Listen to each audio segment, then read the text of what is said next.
Pretty, sige na wo. Nakikiusap ako sa'yo. Ikaw lang ang naiisip ko na kaibigan ko na makakatulong sa akin eh. Uy, Oka, kaibigan kita pero para ka na nasisiraan ng ulo. Ipapaalala ko lang sa iyo, ha? Nasira yung reputasyon ko dahil napagkamalan akong buntis at ikaw ang ama. Huwag na nating ulitin pa. Pretty, pinapangako ko sa'yo, hindi malalaman to ng mga taga-Palangga. Doon lang sa probinsya namin. Doon tayo magpapanggap na mag-asawa. Tayong dalawa lang nakakaalam dito. Alang-alang sa tatay ko.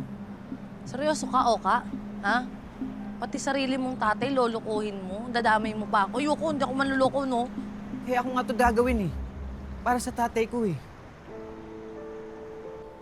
Parang awa mo na. Pretty, sige na. May sakit ang tatay ko. May cancer siya. Cancer. Oo. Cancer sa baga.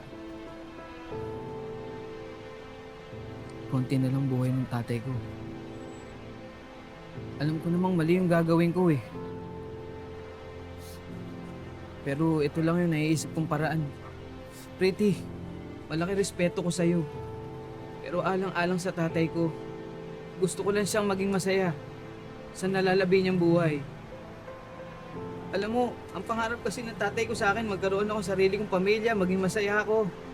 Yun lang naman. Eh, okay, hindi ko talaga kaya manloko eh. Pasensya ka na, pero hindi ko kaya.